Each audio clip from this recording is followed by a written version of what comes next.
अस्सलाम वालेकुम स्टूडेंट्स, कैसे हैं आप सब लोग? Hope so you are all fine. Students, आज हम लोग केमिस्ट्री के 10th की केमिस्ट्री के चैप्टर नंबर 9 के बारे में पढ़ रहे हैं, जो कि है केमिकल इक्विलिब्रियम के बारे में। प्रीवियस लेक्चर में हमने देखा कि बेसिकली आपके पास रिएक्टेंट क्या होते हैं, प्रोडक्ट क्या होते हैं, रिवर्सिबल रिएक्शन क्या होता है। और क्योंकि हम इस चैप्टर में मोस्टली रिवर्सिबल रिएक्शंस के बारे में पढ़ने वाले थे, तो हमने रिवर्सिबल रिएक्शंस के अकॉर्डिंग देखा कि आपके पास इक्विलिब्रियम को हम क्या कहते हैं, और इसके अलावा उसकी चंद एक कैरेक्टरिस्टिक्स हमने देखी कि रिवर्सिबल रिएक्शन में फॉरवर्ड रिएक्शन क्या होता है और रिवर्स रिएक्शन क्या होता है।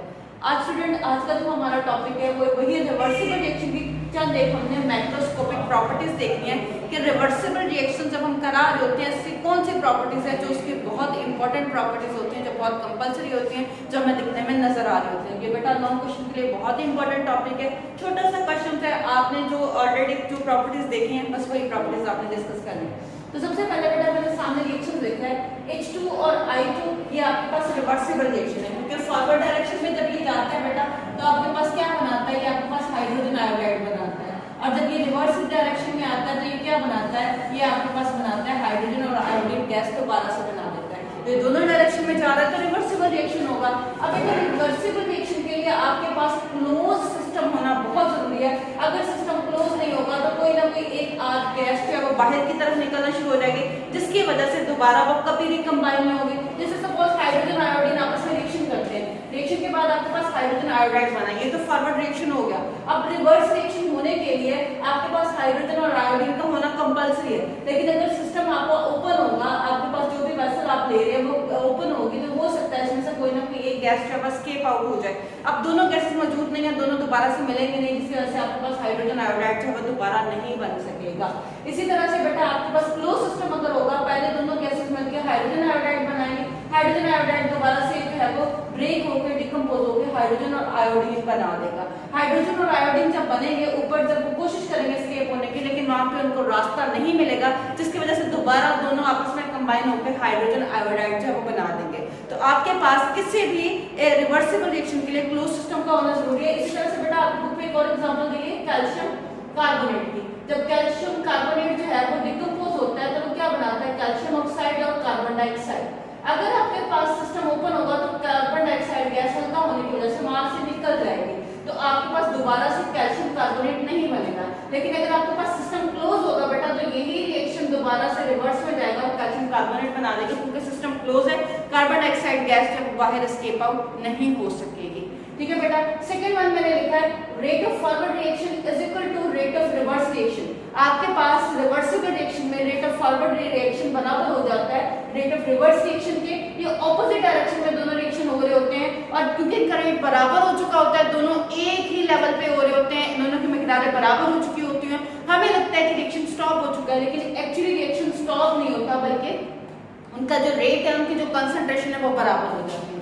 थर्ड वन है बेटा, वो कहते हैं equilibrium can be obtain from either side of a reaction. आप रिएक्शन की किसी भी साइड से इसको स्टार्ट कर सकते हैं। आप हाइड्रोजन आयोडीन को मिलाएं, आपके पास हाइड्रोजन आयोडाइड बन जाएगा। एक टाइम होगा जब तक हाइड्रोजन आयोडाइड बनता रहेगा, उसके दोबारा से आपके पास हाइड्रोजन और आयोडीन बनना शुरू हो जाएगा। तो आपके पास आपने स्टार्ट हाइड्रोजन और आयोडीन से किया था, हाइड्रोजन आयोडाइड बना, दरमियान में जो है वो आपके पास रिएक्शन हुआ और दोनों में इक्विलिब्रियम एस्टैब्लिश हो गया।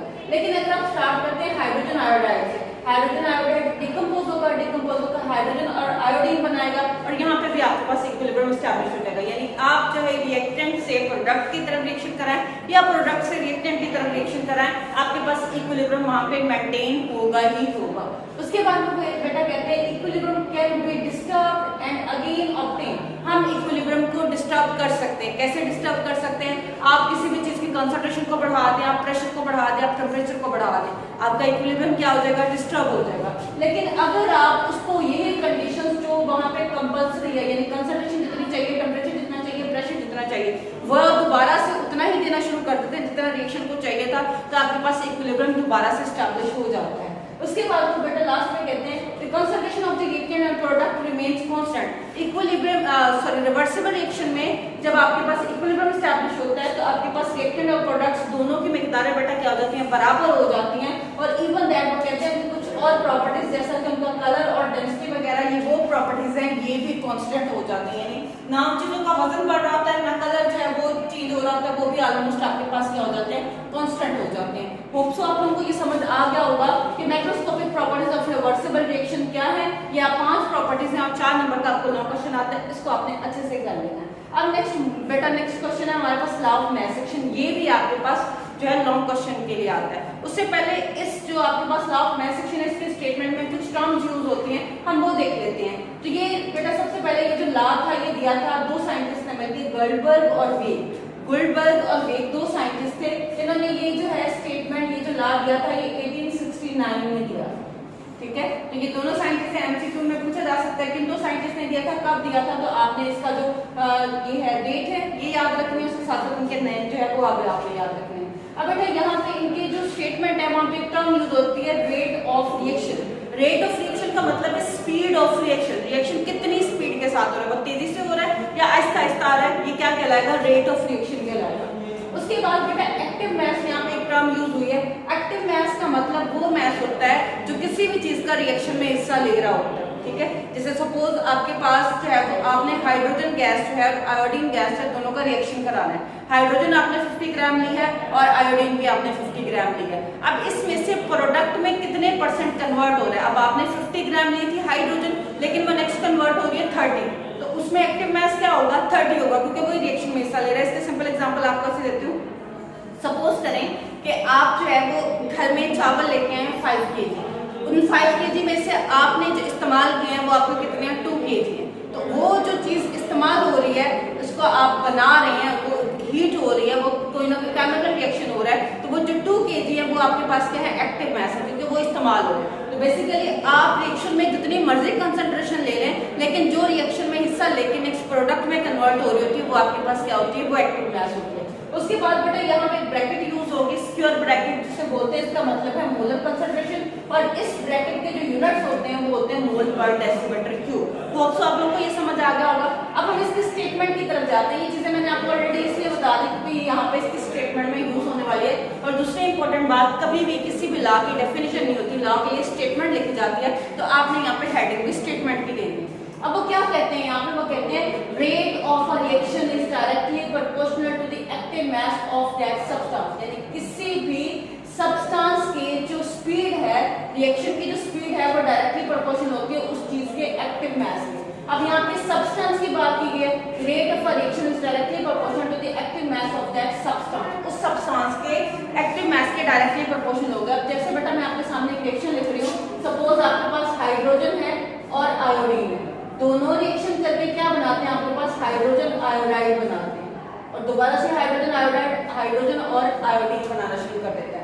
अब यहाँ पे सब्सटेंस का मतलब सिर्फ एक चीज, सब्सटेंस का मतलब क्या होता है, शेयर या चीज। अब हाइड्रोजन जो है वो रिएक्शन में कितना हिस्सा ले रही है, अगर हाइड्रोजन की कंसंट्रेशन ज्यादा होगी तो इसका मतलब रिएक्शन में वो ज्यादा इन्वॉल्व हो रही है, उसका रेट ऑफ रिएक्शन क्या होगा, आपके पास ज्यादा होगा। अगर आप हाइड्रोजन की कंसंट्रेशन को कम ले रहे हैं तो हाइड्रोजन की कंसंट्रेशन कम होने की वजह से रिएक्शन में कम हिस्सा लेगी, तो नेक्स्ट जब वो कम हिस्सा लेगी तो नेक्स्ट प्रोडक्ट में वो कम से कम जो है वो शामिल होगी, तो इसकी वजह से उसका एक्टिव मास क्या होगा, कम होगा। तो रेट ऑफ, अगर किसी चीज का एक्टिव मास ज्यादा है यानी वो उसका कंसंट्रेशन आप ज्यादा ले रहे हैं, तो जाहिर सी बात है वो रिएक्शन में ज्यादा इन्वॉल्व होगी। जितना ज्यादा रिएक्शन में इन्वॉल्व होगी, रिएक्शन की स्पीड आपके पास उतनी ही ज्यादा होगी। तो पहले वो हमें अलग अलग बताते हैं, हाइड्रोजन का एक्टिव मास क्या है, आयोडीन का एक्टिव मास क्या है, तो अलग अलग बताते हैं। Rate of reaction is directly proportional to the active mass of that substance. जो भी सब्सटेंस है उसका एक्टिव मास जितना ज्यादा होगा, रेट ऑफ रिएक्शन जो उसके डायरेक्टली प्रोपोर्शनल होगा। यानी अगर आपके पास किसी भी चीज का एक्टिव मास ज्यादा है, वो ज्यादा कब होगा, जब आप उसकी कंसंट्रेशन ज्यादा लेंगे। तो अगर आपके पास एक्टिव मास ज्यादा है तो आपके पास रिएक्शन की स्पीड ज्यादा है, अगर आपके पास उस चीज की कंसंट्रेशन कम है तो रिएक्शन की स्पीड आपके पास क्या होगी, कम होगी। नेक्स्ट बेटा, पहले वो अलग अलग बात करते हैं, हाइड्रोजन की कंसंट्रेशन और आयोडीन की कंसंट्रेशन का, तो सब्सटेंस का बात करते हैं। सब्सटेंस का मतलब है एक चीज। नेक्स्ट वो बात करते हैं the rate of chemical reaction. पहले रेट ऑफ रिएक्शन वाला, अब रेट ऑफ केमिकल रिएक्शन बोले, वो कहते हैं वो डायरेक्टली प्रोपोर्शनल है to the product of the active masses of the reactant. आपके पास कितने रिएक्टेंट्स टोटल इस्तेमाल हुए हैं, इन रिएक्टेंट्स की जो भी वैल्यू होगी इनको आपने मल्टीप्लाई कर लेना है। मल्टीप्लाई करने के बाद जो आपके पास आंसर आएगा वो क्या कहलाएगा, product of the active masses of the reactant. यानी जो जो आपने रिएक्टेंट यूज किए उनमें से कितने कितने जो वैल्यू है वो नेक्स्ट प्रोडक्ट में चेंज हो रही है, उन दोनों को मल्टीप्लाई करेंगे। मल्टीप्लाई करने के बाद आपके पास जो आंसर आएगा वो आपके पास क्या कहलाएगा, रेट ऑफ केमिकल रिएक्शन कहलाएगा। ठीक है, तो rate of a reaction is directly proportional to the active mass of a substance. जब एक ही चीज हो गई तो उस एक चीज की कितने कंसंट्रेशन है उसके अकॉर्डिंग रिएक्शन की स्पीड होगी। अगर आप दो या दो से ज्यादा रिएक्टेंट को इस्तेमाल करें तो उन दो या दो से ज्यादा रिएक्टेंट की जो जो वैल्यू आ रही है उन सबको आपस में मल्टीप्लाई करेंगे। अगर वो वैल्यू ज्यादा बन रही है तो रेट ऑफ रिएक्शन ज्यादा होगा, अगर वो वैल्यू आपके पास कम हो रही है तो आपके पास रिएक्शन की स्पीड क्या हो जाएगी, कम हो जाएगी। ठीक है, यहाँ पे प्रोडक्ट का मतलब लिया गया है मल्टीप्लाई। सपोज यहाँ पे आपके पास 5 ग्राम है और ये आपके पास 10 ग्राम है, इन दोनों को मल्टीप्लाई करेंगे, ये क्या कहलाएगा, product of the active masses of the reactant कहलाएगा। अब बेटा फॉर एग्जांपल आपके पास रिएक्टेंट जो है वो है A और B, ये नेक्स्ट कन्वर्ट हो रहे हैं आपके पास C और D, और C और D जो है एक टाइम के बाद दोबारा से क्या बनाना शुरू कर देते हैं, A प्लस B बनाना शुरू कर देते हैं, यानी रिएक्टेंट प्रोडक्ट बनाते हैं, प्रोडक्ट दोबारा से रिएक्टेंट बनाना शुरू कर देते हैं। ऐसे रिएक्शन जिसमें रिएक्टेंट प्रोडक्ट बनाए और प्रोडक्ट दोबारा से रिएक्टेंट बनाना शुरू कर दे क्या कहलाते हैं, रिवर्सिबल रिएक्शन कहलाते हैं। तो ये हमारे पास रिवर्सिबल रिएक्शन है। एक्चुअली जो लॉ ऑफ मास एक्शन है ये रिवर्सिबल रिएक्शन की एक एप्लीकेशन है। तो अब वो कहते हैं कि हम इनकी मोलर कंसंट्रेशन को, यानी जो इनकी वैल्यूज हैं, हम उनको ब्रैकेट में लिखते हैं। यहाँ पे मैंने पहले बताया मोलर कंसंट्रेशन को हम ब्रैकेट में लिखेंगे, मैंने ब्रैकेट में लिख दिया। उसके बाद आपके पास फॉरवर्ड रिएक्शन में क्या चीजें नेक्स्ट जा रही हैं, A और B। हमने लिखा रेट ऑफ फॉरवर्ड रिएक्शन, यानी जो रिएक्शन आगे की तरफ जा रहा है उसमें जो जो चीजें इन्वॉल्व हैं, जो